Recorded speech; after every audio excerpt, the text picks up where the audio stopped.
जी, मेरा नाम शौकत है और मैं सीईओ हूँ टोटल टेक्नोलॉजीज़ प्राइवेट लिमिटेड, हमारी कंपनी है।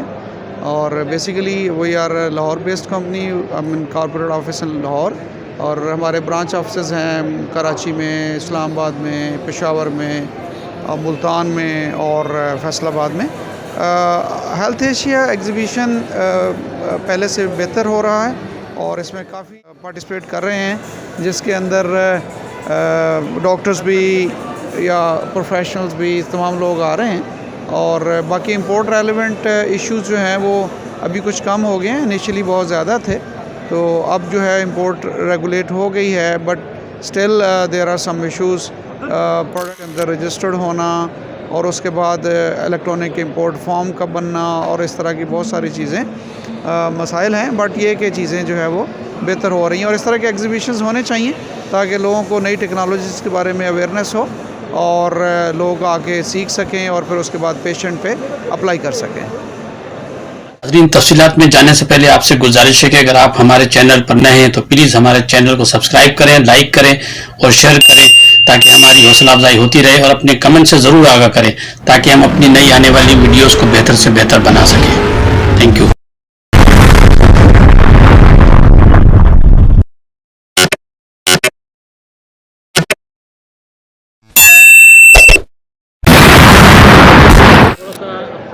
आपकी जो प्रोडक्ट है उस हवाले से बताइए कि कौन कौन से सेक्टर में इस्तेमाल हो रही है और इनका क्या यूज़ है, थोड़ा सा इस हवाले से ज़रा।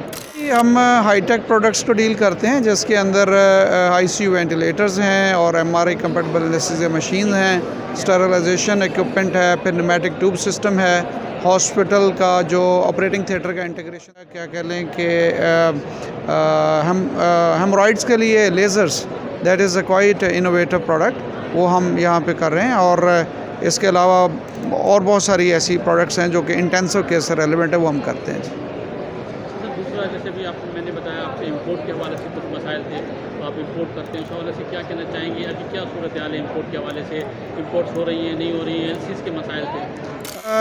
सिचुएशन अभी बहुत कंफर्टेबल नहीं है, लेकिन यह है कि अब इंपोर्ट पहले से बेहतर हैं और प्रायोरिटी पे इसकी इंपोर्ट हो रही है because of the medical equipment, and so far कोई बहुत ज़्यादा इश्यूज़ नहीं हैं but not too much. I mean हम रेगुलर सप्लाईज कर रहे हैं और पहले से बेहतर है सिचुएशन। जैसा दूसरा डॉलर वेरिएशन आपने कहा कि 300 से ऊपर चला गया था, अब थोड़ा सा कुछ इदारों ने डंडा घुमाया है तो वो थोड़ा 280 पे आया है, तो उस हवाले से मतलब आप लोग इम्पोर्ट हो रहे थे, कुछ कह रहे हैं कि इम्पोर्टर जो है वो काफ़ी जो प्राइस वेरिएशन है वो बहुत बड़ा इम्पैक्ट होता है कि at time of quoting the product अगर एक्सचेंज रेट जो है वो फॉर एग्ज़ाम्पल $1 250 रुपीज़ हैं और एट टाइम ऑफ इंपोर्ट वो अगर 300 प्लस चला गया है, तो इतना मार्जिन किसी भी इंपोर्टर के पास नहीं होता। वो तो बहुत बड़ा इम्पैक्ट है और उसकी कोई वेरिएशन नहीं मिलती वेंडर को। गवर्नमेंट के बिडिंग सिस्टम के अंदर ऐसा कोई नहीं है, कह लीजिए टर्म्स के वो उसको वेरिएशन पे कर सकें। ओनली कंस्ट्रक्शन इंडस्ट्री ऐसी इंडस्ट्री है जिसमें कॉन्ट्रैक्टर्स को वेरिएशन पे की जाती है, बट मेडिकल इक्विपमेंट के अंदर वेरिएशन पे नहीं की जाती। वो बहुत बड़ा इम्पैक्ट है जी, उसमें बहुत सारे वेंडर्स जो हैं वो अफेक्ट हुए हैं। अच्छा सर, ये आपकी प्रोडक्ट जो है ये वर्ल्ड वाइड हैं जी, but mainly Germany, Italy, America, France और कुछ प्रोडक्ट्स चाइनीज़ भी हैं, but mainly Germany, Italy, France, America, इन कंट्रीज से हैं। अच्छा मतलब आपकी जो प्रोडक्ट है वो मतलब अच्छी कंट्रीज़ की है, लेकिन तो इसकी कॉस्ट थोड़ी ज़्यादा होगी, लेकिन आपके जो कुछ कस्टमर होते हैं जिनका बजट थोड़ा कम होता है तो वो चाइनीज़ प्रोडक्ट की तरफ चले जाते हैं। तो देखिए क्या कहेंगे चाइनीज़ प्रोडक्ट के हवाले से? आपके सेक्टर में वो चाइनीज़ प्रोडक्ट बन रही हैं या आ रही हैं, इंपोर्ट हो रही हैं? चाइनीज़ प्रोडक्ट जो है ना जी वो आ रही हैं और डे बाई डे वो स्टेबल भी प्रोडक्ट उनकी प्रोड्यूस होना शुरू हो गई हैं, लेकिन जो टेक्नोलॉजिकल एडवांसमेंट है वो स्टिल यूरोप और यूएसए के अंदर बहुत ज़्यादा है। और दूसरी ये बात है कि स्टेबिलिटी ऑफ द प्रोडक्ट, और तीसरा यह कि आफ्टर सेल सर्विस जो मेन इशू है, ये मेडिकल डिवाइस हैं। Medical device it is not a consumer product के ख़राब होगी अब दूसरी ले लें। मेडिकल डिवाइस बहुत एक्सपेंसिव होती है, तो इसकी maintenance after sale service that matters, तो उसमें European still they are the leading. या चाइनीज़ प्रोडक्ट आ रही हैं कॉस्ट वाइज कंपेरेबल नहीं है in terms of quality. Few Chinese products are of good quality, but generally अगर हम कहें 90% products are below the European lines. अच्छा सर, हेल्थ एशिया एग्जीबिशन में आप लोग पार्टिसिपेट करते रहते हैं, उस हवाले से क्या कहना चाहिए? एशिया एग्जीबिशन बिकमिंग बेटर जी, और अब इनको जो करना चाहिए मेरे ख़्याल में वो ये करना चाहिए कि इसकी लॉबिंग और इसकी मार्केटिंग अच्छे अंदाज से होनी चाहिए, ताकि मेजॉरिटी जो क्लिनिशियंस हैं, डॉक्टर्स हैं और पैरामेडिक्स हैं वो लोग पार्टिसिपेट कर सकें। यानी मार्केटिंग पे और तवज्जो देने की ज़रूरत है। मीडिया को इनवाइट करना चाहिए। अब फॉर एग्ज़ाम्पल जो एग्ज़िबिटर है वो अपने कस्टमर्स को तो इनवाइट करता है, बट जो मैनेजमेंट है इसकी हेल्थ एशिया की, उनको चाहिए कि वो हॉस्पिटल्स का डेटा बनाएं और जो विज़िटर हैं उनका डेटा बनाएं और हर साल प्रॉपर मार्केटिंग के तहत उनको इनवाइट करें ताकि लोगों को अवेयरनेस आए और टेक्नोलॉजी इंट्रोड्यूस हो सके। सर, एडवर्टाइजिंग के हवाले से क्या कहना चाहेंगे कि मतलब क्या रोल होता है एडवर्टाइजिंग का? जैसे कि ये एग्जीबिशन हुई है, इसकी अगर प्रॉपर तरीके से एडवर्टाइजिंग की जाए, सब लोगों की अवेयरनेस हो उसमें, या कोई भी कंपनी उसकी प्रोडक्ट के हवाले से एडवर्टाइजिंग के हवाले से क्या कहना चाहेंगे? सर जी, बेसिकली ये मेडिकल डिवाइसेस हैं। एडवर्टाइजिंग से ज़्यादा टेक्नोलॉजिकल इंट्रोडक्शन बड़ा इंपॉर्टेंट है जी, क्योंकि जो कंज्यूमर प्रोडक्ट्स होती हैं उसमें एडवर्टाइजमेंट बड़ा मैटर करती है। मतलब ये चाय की पत्ती नहीं है कि एडवर्टाइज से बेच दें, ये मेडिकल डिवाइसेस हैं, तो पेशेंट के ऊपर इसकी एप्लीकेशन और आफ्टर सेल सर्विस प्रोडक्ट की अपनी लाइफ और टेक्नोलॉजिकल जो एडवांसमेंट्स हैं उसका बड़ा रोल है कस्टमर्स को बताना।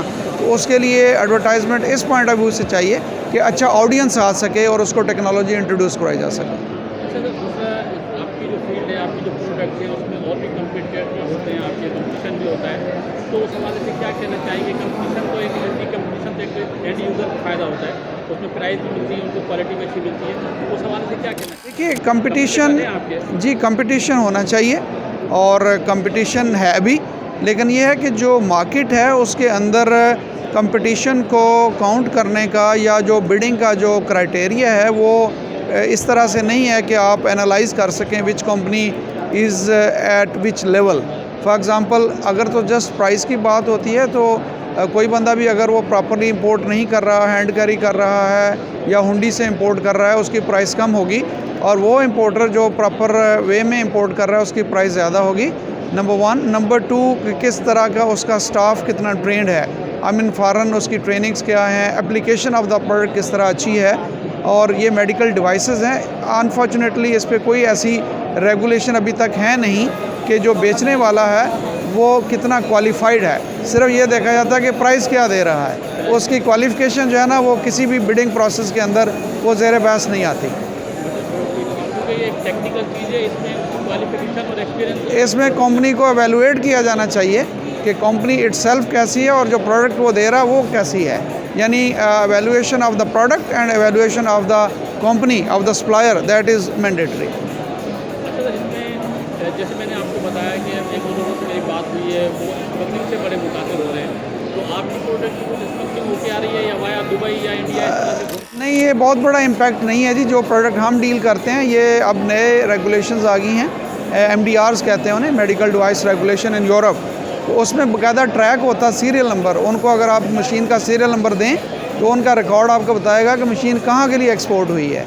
अगर कोई दुबई के लिए मंगवा रहा है और पाकिस्तान ला रहा है तो वो उनका सिस्टम बता देता है कि ये प्रोडक्ट दुबई को एक्सपोर्ट हुई है। तो अब इतना इजी नहीं है और आने वाले दौर में और मुश्किल हो जाएगा। ये प्रोडक्ट ट्रेस होंगी, ट्रैक होंगी। थोड़ा सा ज़रा टोटल टेक्नोलॉजीज़ के हवाले से बताइए, थोड़ा अपने हवाले से। आपकी कंपनी कब से एस्टेब्लिश है? आप टोटल टेक्नोलॉजीज़ एक प्राइवेट लिमिटेड कंपनी है जी, और तकरीबन मोर देन 20 ईयर्स से इस फील्ड के अंदर है। और जो मैनेजमेंट है total technologies is more than 30 years experience है उनका इस फील्ड के अंदर। और वी आर मोर और लेस 150 पीपल, और हमारे ऑफिस पाकिस्तान के तमाम प्रोविंशियल कैपिटल्स के अंदर हैं। और अल्हम्दुलिल्लाह we are delivering technology and we are trying to be technology partners of the hospitals. तो कोई सजेशन देना चाहेंगे, कोई मैसेज देना चाहेंगे मैं प्रधानमंत्री कस्टमर के हवाले से, एग्जीबिशन के हवाले से? देखिए, मैसेज, क्वालिटी कॉन्शियस कस्टमर होते हैं, कुछ बजट कॉन्शियस होते हैं लोग। थिंग इज़ जी कि जो पेशेंट केयर है बेसिकली उसको प्राइस से कैलकुलेट या मेजर नहीं किया जाना चाहिए। मतलब उसमें आप पेशेंट हो सकते हैं, मैं पेशेंट हो सकता हूँ, कोई भी बंदा पेशेंट हो सकता है। तो अब जो कंपनीज़ हैं जो प्रोडक्ट सेल कर रही हैं उनको प्राइस के साथ साथ टेक्नोलॉजिकल एडवांसमेंट और लायबिलिटी ऑफ द प्रोडक्ट और एक्यूरेसी ऑफ द प्रोडक्ट उस पर भी तवज्जो देनी चाहिए।